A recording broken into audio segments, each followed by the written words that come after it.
ter atenção em relação a isso.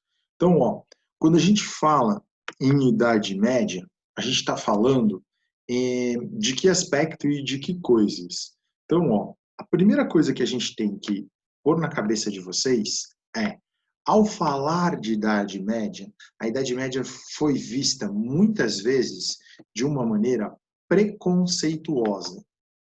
Que maneira preconceituosa era essa? A maneira de você associar a Idade Média à Idade das Trevas. Isso é muito errado. Isso é muito equivocado. Por quê? Porque houve, durante a Idade Média, vários momentos em que ela não foi das trevas. Por que ela é associada às trevas? Devido ao fato dela ter uma baixa tecnologia, devido ao fato de, durante esse período, houve uma censura muito grande. E essa censura, principalmente por parte da igreja, teria feito com que essa época fosse muito ruim. Os iluministas vão bater muito nessa tecla, o que não é necessariamente verdade. Aqui eu vou mostrar 3 exemplos de quadrinhos que estão dialogando exatamente sobre isso. Então a gente tem um personagem muito famoso da Idade Média chamado Agar, que é esse bárbaro, esse viking aqui, gordão, que está aparecendo na imagem. Por que você não está na cama? Ele falando com o filho dele. Ele, estou escrevendo um relato definitivo da nossa época. E aí o pai vai lá e cospe na vela. Não com a minha vela. Acho que o título vai ser Idade das Trevas. Num outro quadrinho do Agar, o mesmo menino vai falar: não é justo um menino sensível como eu, nascido na Idade das Trevas. As pessoas só falam em guerra, assassinato, crime. As pessoas não estão seguras nem nas suas próprias casas. Por que é que eu não nasci daqui a 1000 anos? Então, ele se arrependendo de ter nascido na época que ele nasceu. De novo, associando a Idade das Trevas e 1000 anos.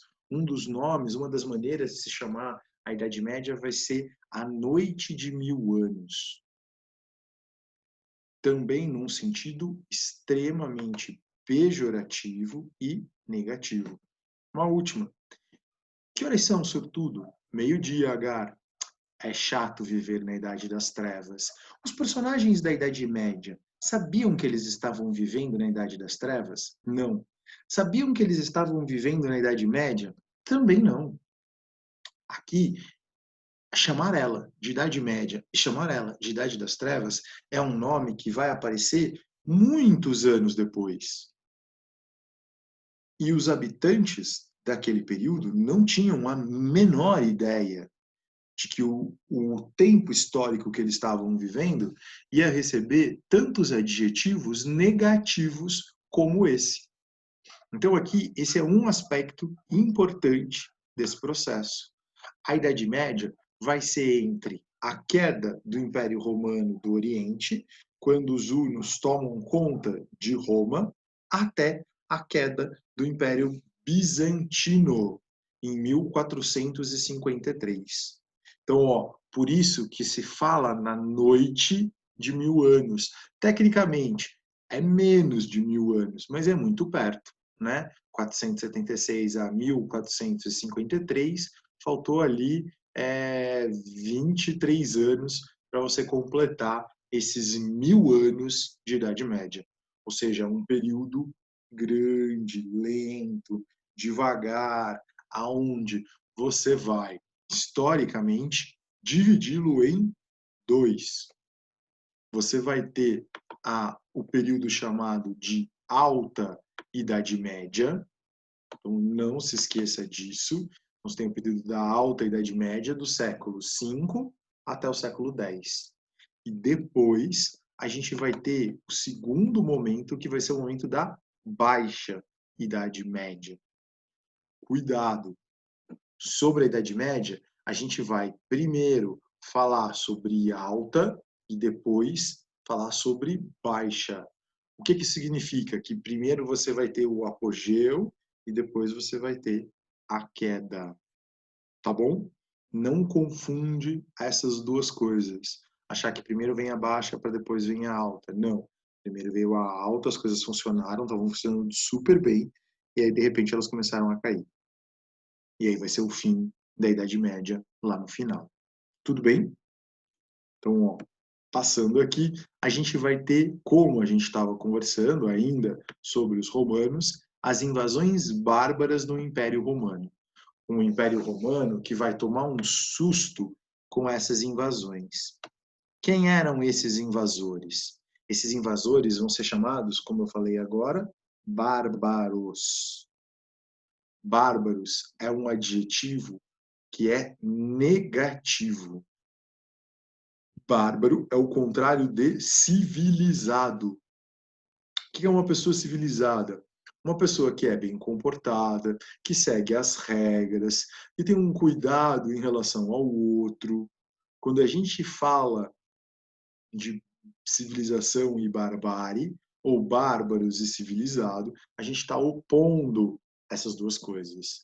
A gente está classificando como bárbaros sendo ruins e os outros sendo bons. Era uma visão preconceituosa? Era. Era uma visão negativa e que não deveria ser feita pelos romanos e pelos gregos? Sim.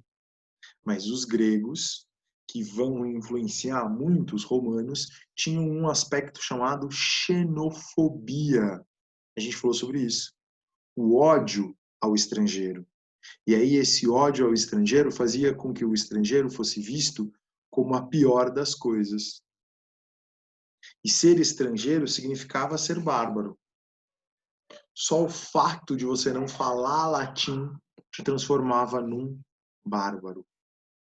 Te transformava em alguém inferior aos outros.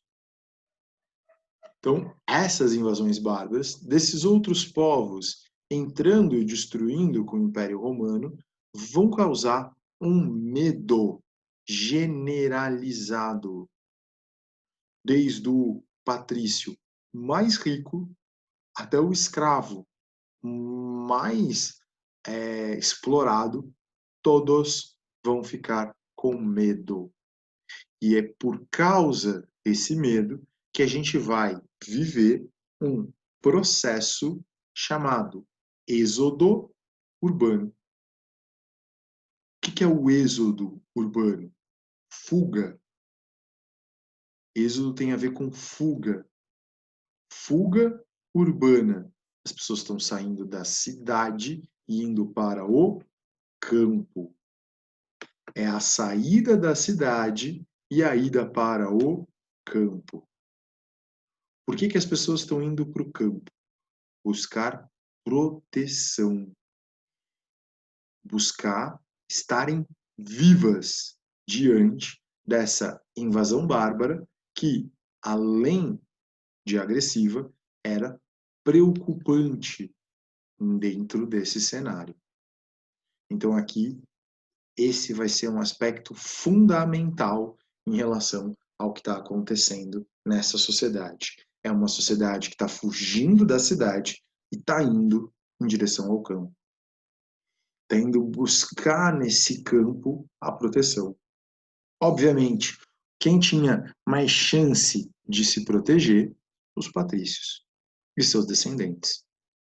Esses caras têm uma maior possibilidade de ficarem bem protegidos, de ficarem bem com essa situação toda.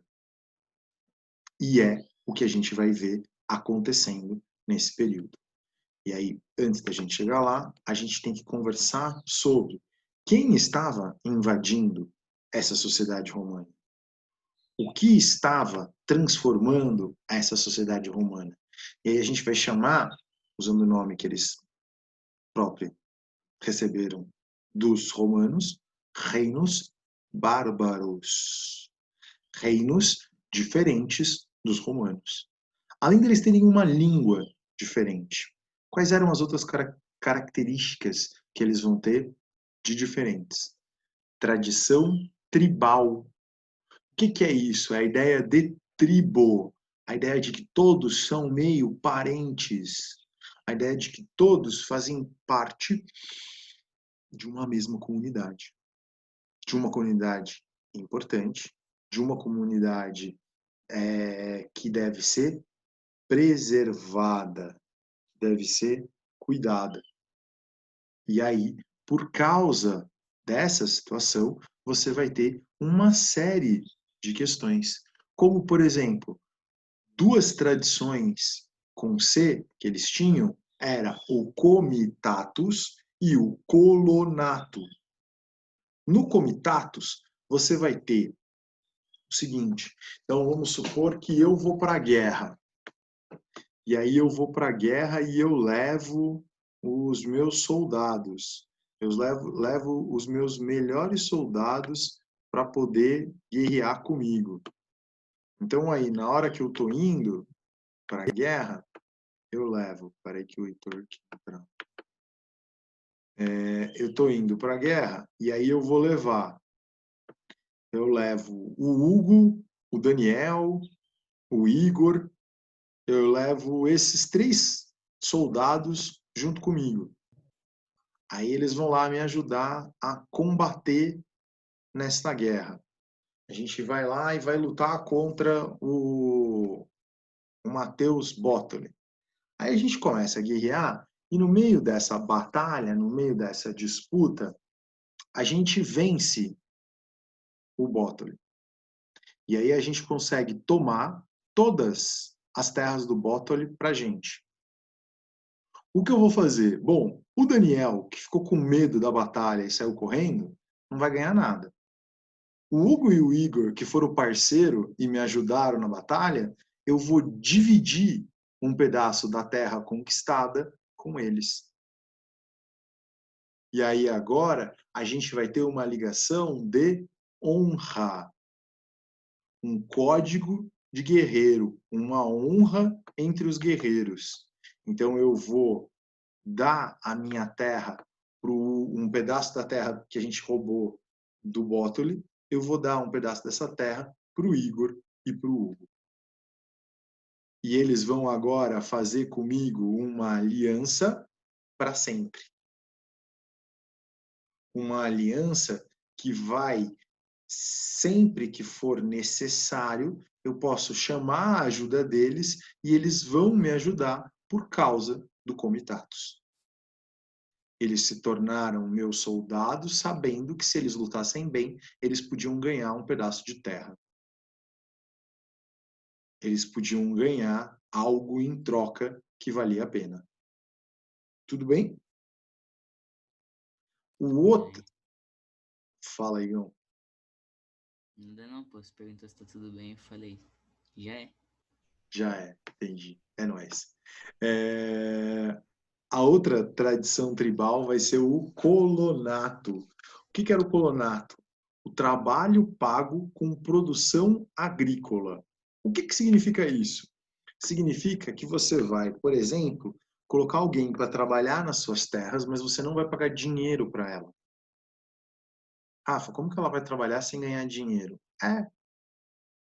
O colono é o cara que mora na sua terra e pela estadia ele vai trabalhar para pagar pelo fato dele estar morando ali dentro. E aí uma parte do que ele produzir vai para você. E aí com isso você tem uma forma de trabalho que comporta as pessoas dentro dessa sociedade.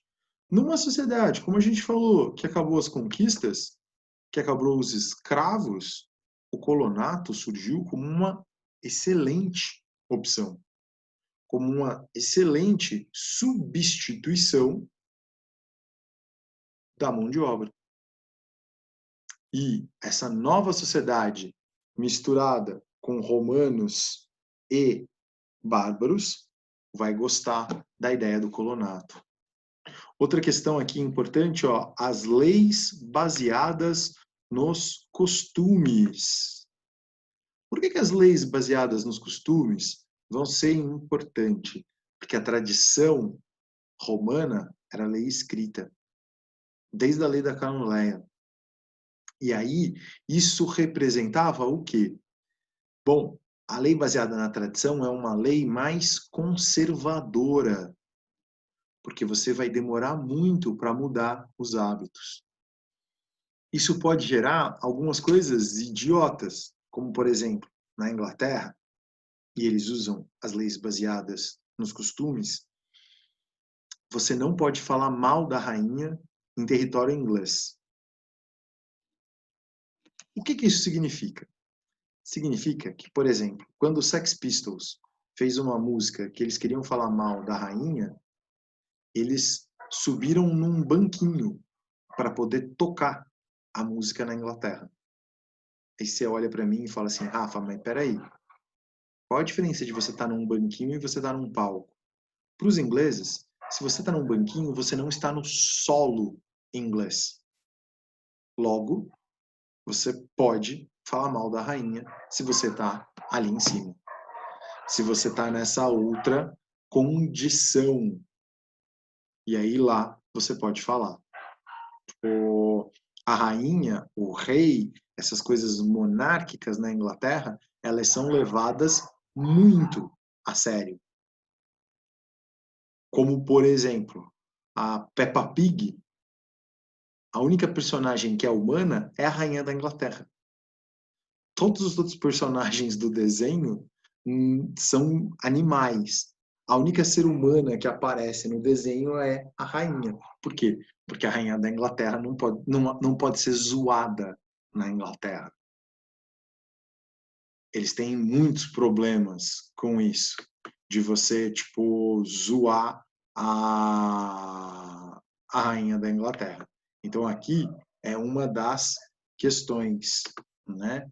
Dentro dos reinos bárbaros, eles vão entrar, eles vão se fixar nessa Europa. Uma das grandes transformações vai ser a criação do reino dos francos. Como que funcionava o reino dos francos? Como funcionam os reinos em geral, meu primeiro ano? Então, ó, é o seguinte, a gente vai chamar de dinastia toda vez que você tiver uma família no poder. Então, por exemplo, fosse o Hugo uma dinastia, a gente chamaria o Hugo da dinastia Andrade. Fosse o Lucas, seria a dinastia dos Guedes, do Mateus, dos Simões. Ou seja, o sobrenome da família vai representar aquele povo, vai representar aquela situação. Então, aqui, a dinastia merovingia vai ser essa dinastia que unifica os povos francos e faz pela primeira vez uma aliança com a igreja. A igreja vai fazer parte agora importante desse reino. Aí você pode perguntar, Rafa, mas por que a igreja? Por que a gente vai falar da igreja? Qual é a importância da igreja nesse momento? Turma, na Idade Média, todos os impérios, todos os reinos queriam ser o Império Romano. Qual era a principal herança que o Império Romano tinha deixado? A Igreja Católica.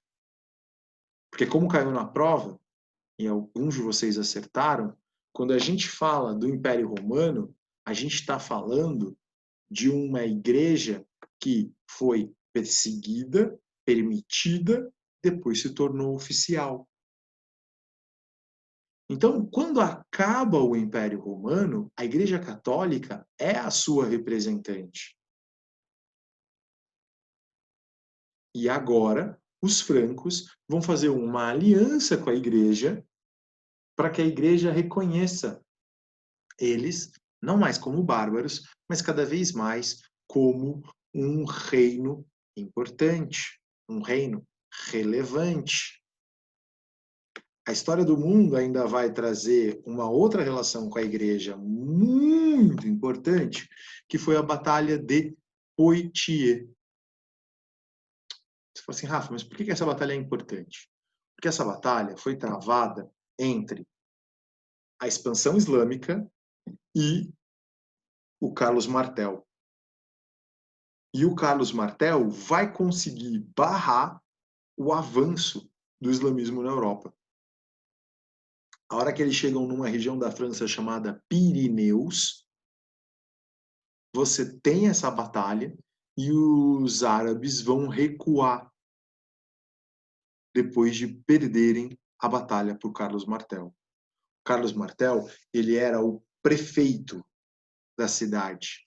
Ele cuidava da cidade, ele trabalhava para a dinastia merovingia.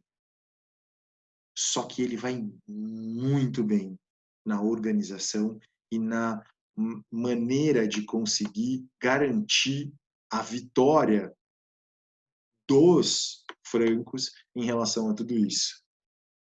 E isso acontece de uma maneira tão forte que o filho dele vai querer aproveitar do prestígio do pai para conseguir iniciar uma nova dinastia, para conseguir estabelecer agora uma nova forma,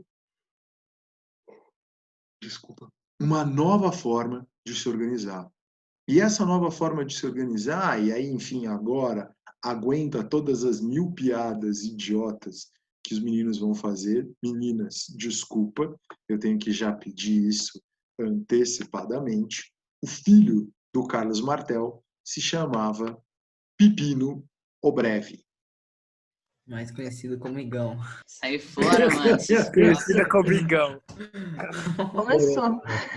Começando, o Igão. Igão Começou, não teve jeito, né? Esse cara é muito Ainda bem que infantil, você não dá avisou, não, Rafa. mano. Ainda bem que Esse você cara é avisou. muito infantil. Logo hoje eu fui tirar a foto do Igão do Zoom, mano. É, mano, Ah, tava sai mó da hora, fora, tava o né? Igão na foto. Agora tá o Messi. O Messinho, não é qualquer Messi, né? O Messinho. O Messinho já é ele, já sei, é o Messinho, né? Verdade. Gente, sim, ele tinha o nome de Pepino. Por quê? Não sei. Eu não sei explicar o porquê que Ô, a Rafa, mãe mas dele... O me nome explica uma dele é por causa coisa. do Não, Pepino não, não, ou não. Pepino é por causa do nome dele? Ô, Rafa, me explica uma coisa. Esse negócio de Fala. Pepino Breve realmente é o nome dele ou é só uma zoeira? É real. Ah, mas não É me real. recuso a acreditar que é o nome do cara da Pepino, velho. Na moral, não. E aí, o cara não era do Brasil, né, João? O cara era francês, né? Ah, mas Mas sei como lá, que é né, Pepino em mano? francês? Pepino, velho. Mas O sim, Breve ainda. É, mano, breve, velho. o nome dele era Pepino, né? O apelido, o Breve, foi porque ele ficou pouco tempo no poder. Então, Que bote. não Ah, era, mó lixo. não era Os necessariamente caras pelo viram Breve fake que news. vocês estão chamando o Igão, entendeu? Não tem nada a ver com Ih, isso. qual foi, Rafa? Tá tirando de Até tonto, lá. pica? Tá tirando de tonto? Não sei, os caras que estão te chamando, Igão. Eu não Ixi, tenho nada a ver com parça. Ixi, isso. mano, olha esses Ixi, papos, velho. parça. Ixi, mano. Não, Ah, zoeira. cê é Eu não louco. sei por que que eles te chamam de Pepino Breve, mas enfim. Ah, porque os caras é meio tonto, né, mano? O cara é meio bobão. Na Idade Média, o Pepino, né, esse cara, ele foi um cara que governou muito rápido e, mais do que isso, ele se aproveitou para fazer essa ligação entre a igreja e o reino e as coisas que aconteceram com o pai dele. Então, ele fez essa união entre essas duas coisas. Ele conseguiu articular um movimento político para retirar os merovingios do poder. E agora, quem assumiu o poder foi a família dele.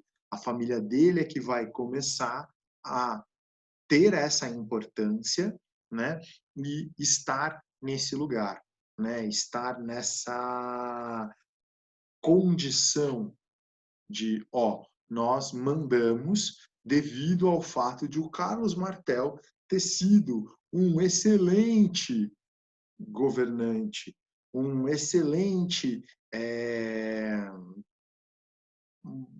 enfim, lutador, estrategista. Dá para a gente pensar em várias questões aqui para a gente poder descrever e falar sobre isso, né? Dá para pensar em algumas questões que desenvolvem esse processo, né? O filho dele vai ser muito importante e vai ser o grande rei da Idade Média, da Alta Idade Média, que vai ser o nosso amigo Carlos Magno. O Carlos Magno vai ser o maior rei que a Alta Idade Média vai conhecer, né? Então, apesar de pepino e apesar de breve, ele teve filhos, e aí, enfim, todas as mil piadas que vocês podem fazer relacionadas a isso, não foi a abobrinha, não foi o chuchu, não foi nada disso. Quem vai ser o descendente dele vai ser o Carlos Magno, e o Carlos Magno vai conseguir algo que ninguém na Idade Média vai conseguir. Ele vai conseguir, além de conquistar muitas coisas, ele vai receber um prêmio da Igreja Católica. Qual vai ser o prêmio que ele vai receber dessa Igreja Católica? O grande prêmio que ele vai receber dessa Igreja Católica vai ser a sua coroação. A coroação do Carlos Magno vai ser um momento muito importante. Por quê? Bom, como eu falei para vocês, todo mundo queria ser o novo Império Romano. Era fácil conseguir isso? Não, não era fácil. Era bem difícil. Era bem complicado. Porém, nós teremos aqui uma coisa que vocês não podem esquecer, que é o dia 25 de dezembro de 800. O dia 25 de dezembro de 800, ele tem, além da coroação do Carlos Magno, qual outro aspecto importante? Sexta-feira 13. Natal? Natal. Natal. Chama, então, pai! O cara manja, Ah, pai. você é louco. Natal. E o Natal é o quê, Igão? Ixi, parça, Ixi, agora. parça. É nascimento de... Nossa, o cara. Ah, você é Deitou. louco, Jesus Cristo. Ô, mas falar pra você, Rafa, eu ia falar Natal zoando, só que eu acertei sem querer, mano. Ah, tá tirando. Eu achei que o certo era descobrimento do Brasil, mano. Eu falei, eu Tá falava louco, zoeira. parça? Em 800. Não, é que eu achei que era 25 de outubro, mano. Mas você falou 25 de dezembro. Aí eu falei, Natal na zoeira. Aí Igão, depois você vi que era tava 25 de deitando, dezembro. mano. Você tava deitando, você tava bem. Olha as coisas que você Ah, faz, eu tenho que Igão. revelar as técnicas ninja, Que né, cara mano? louco. Não, mano, é que eu ia falar na zoeira, mas era que eu vi, mano. Ah, dá nada, pô. É nóis. Dia 25 de dezembro é o nascimento de Cristo. Cristo é o maior representante da igreja, que se chama Igreja Cristã, né? Ou seja, a igreja que acredita que Cristo é a coisa mais importante. Então, ó, você ter o Papa, você ter a igreja te coroando era importante. Então, o padre ia lá e colocava a coroa na sua cabeça. Agora, você conseguir que a igreja faça isso no dia 25 de dezembro, é porque você é bom. Agora, você Lógico, conseguir descobrimento do Brasil. que ela faça no Ah, qual dia foi, velho? Esse cara vai começar agora, mano. 25 de dezembro pelo Papa, é algo que só o Carlos Magno vai conseguir. Porque aí era a entidade máxima da igreja colocando a coroa na cabeça de um imperador e dizendo, ó, você é o nosso representante do Império Romano. Você representa o Império Romano depois de mais de 300 e poucos anos do fim do Império Romano. Então, essa coroação do Carlos Magno, ela vai ser muito importante. Ela vai ser lá em cima a representação desse grande passo que ele tinha dado. Caiu no vestibular uma vez. Caiu na Unicamp. Eu acho que eu já contei essa história. Se eu estiver contando ela de novo, desculpa. Mas ela foi a prova de que, por exemplo, se o vestibular te perguntou errado, se aproveita. Como assim, pô? Como assim? Então vamos lá. O vestibular perguntou, no vestibular de História, o que aconteceu no dia 25 de dezembro de 800? O que o examinador estava esperando? Que o cara falasse que foi a coroação do Carlos Magno, o melhor rei, o maior rei da Idade Média, pararás, pararás, e fosse escrevendo sobre isso. O que um maluco escreveu e eles tiveram que aceitar como resposta certa? Um cara escreveu os 800 anos do nascimento de Cristo. Estava errado? Não. O cara deitou? Não, o cara deitou. Se ele falasse que o sol nasceu e o sol se pôs, também tá certo. Também tá no certo, dia. velho. Aconteceu lógico, no dia. parceiro. Também. Pô, mas se eu mandar uma dessa no vestibular? Se a pergunta foi feita desse jeito errado, Igão, eles têm que aceitar. Não, Nossa, tô deitava o falando tipo cabelo do nos estilinho do Gão, assim, mano. Você fala que... Você truca, você fala, vocês perguntaram uma coisa idiota, a resposta certa. A pergunta tá errada porque lógico, vocês aconteceu fizeram no ela dia. errada. Então é isso então, mano. Entendeu? Se o cara não perguntar certo, você pode, deitar em cima deles. Na mesma prova, depois a Unicamp mudou totalmente, ela nunca mais aceitou, nunca mais fez esse tipo de pergunta, né? Uma outra pergunta era assim, se você tá no laboratório, então, dizer assim, você não pode pôr a língua. Você tem um pedacinho de açúcar, um pedacinho de sal. Os dois estão refinados igualmente. Visualmente você olha e você não consegue perceber qual é sal, qual é açúcar. Sem pôr a língua. Como que você diferencia o que é sal e o que é açúcar? E aí, a questão da química queria que você falasse, eu ia colocar na água e misturar. O que misturasse melhor era o açúcar. Ou eu vou colocar naquele, no potinho, vou esquentar os dois, o que derreter mais eu sei que é por causa disso. E aí teve um igão da vida que colocou, eu colocava uma formiga. Nossa, o cara é gênio, parceiro. Cê é louco. Nossa. Mano, E a formiga vai comer o açúcar, velho. não o sal. Mano, Genial. Que cara inteligente. mano, Nossa eu ia senhora, falar que eu velho. ia dar um cheiradão, velho. Já era. Esse sou eu, velho. Tão esperto que é. Que cara inteligente, velho. E, Pô, esses pergunta cara mal tem- feita, o problema é de quem perguntou errado. Lógico, mano. Porra. O cara tinha que ter isso feito aí, que velho. tipo de pergunta? Utilizando as questões de física e química, como eu poderia descobrir qual é a diferença entre sal e açúcar? Pô, Aí é outro papo, né? e aí não tinha como falar, vou botar uma formiga para saber qual que é.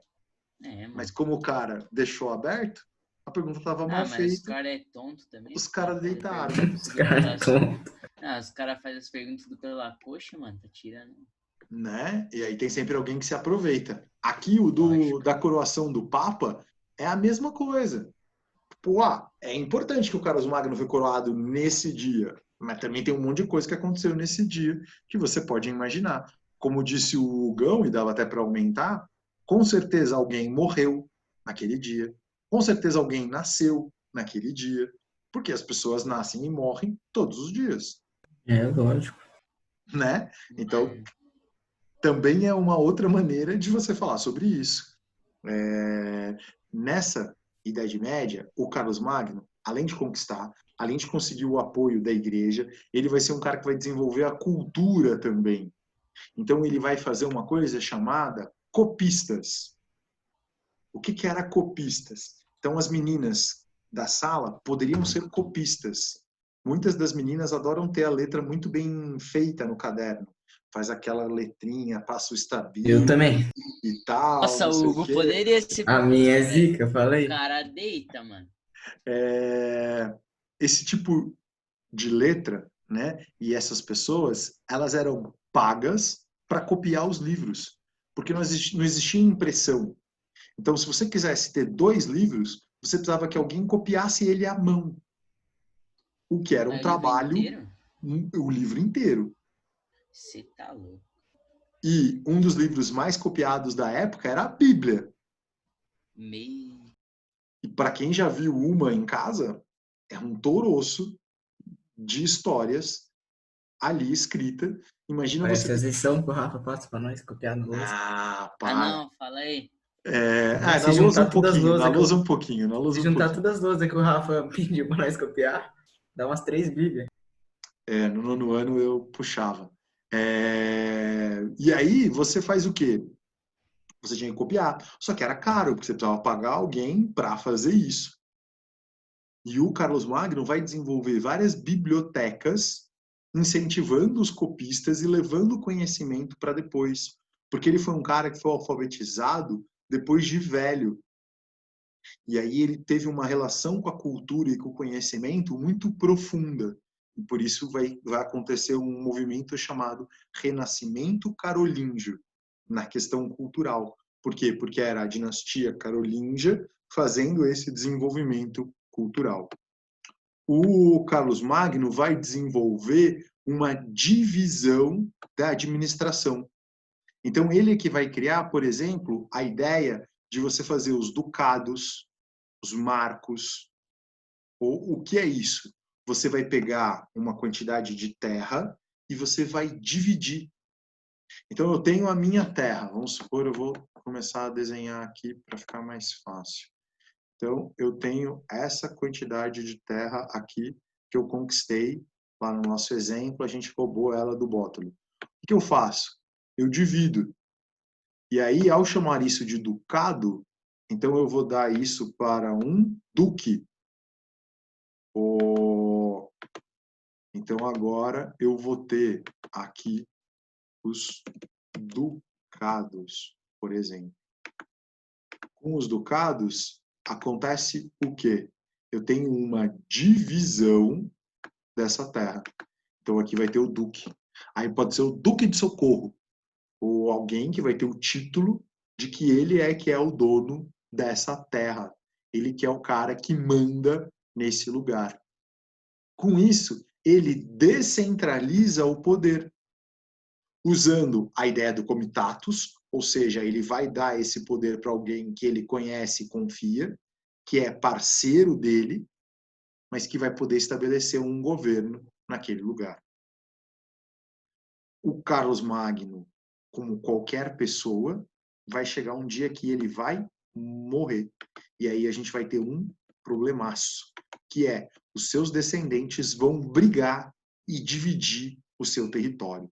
Então você vai ter uma parte que vai se transformar na França Ocidental, na outra no Reino Lotário e na França Oriental, dividido entre os descendentes do Carlos Magno. A parte em laranja vai ficar para o Carlos, o Calvo. A parte ali do meio vai ficar para o Lotário.